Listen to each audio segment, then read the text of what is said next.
Bonjour et bienvenue dans cette vidéo consacrée au changement d'état et à l'écriture d'une équation pour un changement d'état. Alors on va commencer par rappeler que la matière qui nous entoure peut toujours se trouver sous trois états différents. L'état gazeux, l'état liquide et l'état solide. Et évidemment qu'elle peut passer de l'un à l'autre, c'est ce que l'on appelle un changement d'état. Alors voyons les noms différents. Donc le passage de l'état solide à l'état liquide s'appelle la fusion. On en a deux exemples ici, hein.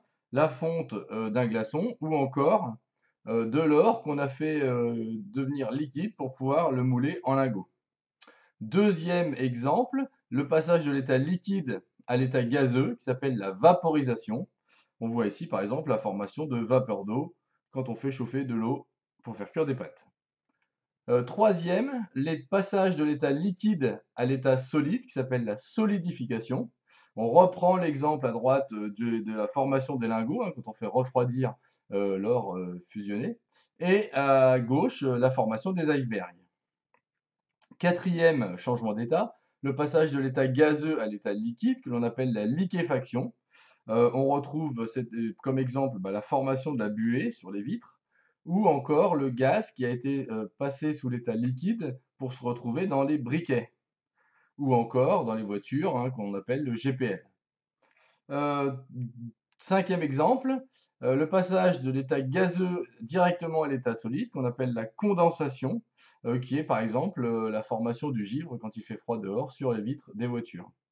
Dernier exemple de changement d'état, le passage direct de l'état solide à l'état gazeux qui s'appelle la sublimation. On a ici à gauche un exemple de sublimation de la carboglace, c'est-à-dire du dioxyde de carbone solide. Alors, regardons maintenant ce qui se passe au niveau microscopique. Alors, au niveau macroscopique, dans l'état solide, les entités, donc je rappelle que ça peut être des ions, des molécules ou tout simplement des atomes, sont ordonnées et elles sont liées entre elles. Donc, elles bougent très peu, elles vibrent seulement sur leur position. Dans l'état liquide, ces mêmes entités, elles ont un mouvement un petit peu plus désordonné et les liaisons existent toujours, mais elles sont beaucoup plus faibles. Et enfin, dans l'état gazeux, cette fois-ci, les entités ne sont plus liées entre elles et elles sont animées d'un mouvement très désordonné. Alors, comme on peut le voir sur l'animation ici, les changements d'état se font à température constante. On voit ici qu'on a des paliers à chaque changement d'état, hein, le passage de l'état solide à liquide et le passage de l'état liquide à l'état de vapeur.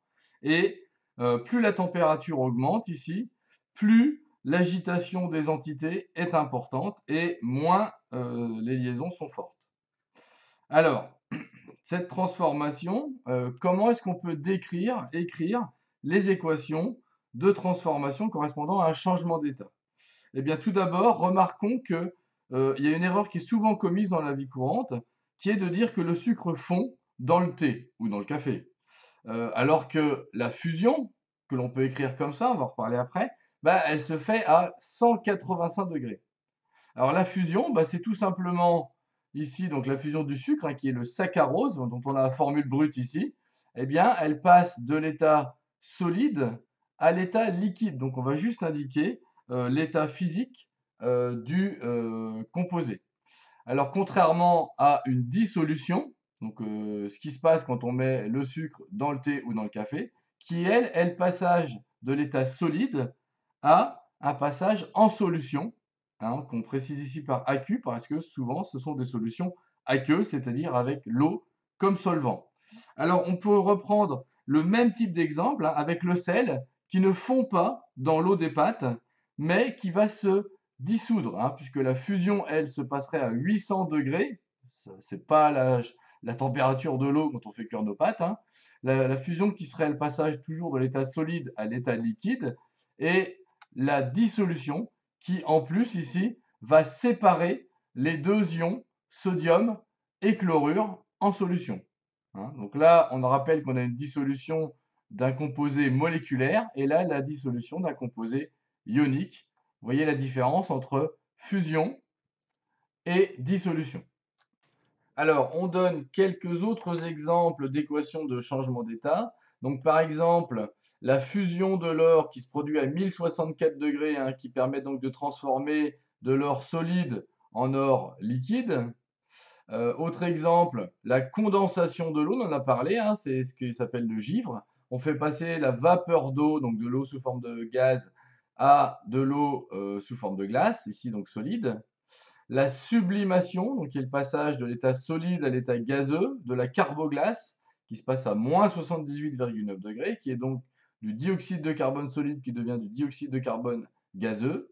Et enfin, dernier exemple, la liquéfaction du diazote, qui se produit à moins 195,8 degrés, qui fait passer le diazote de vapeur gazeux à du diazote liquide. Voilà, c'est tout pour cette vidéo. Je vous remercie. À bientôt. Au revoir.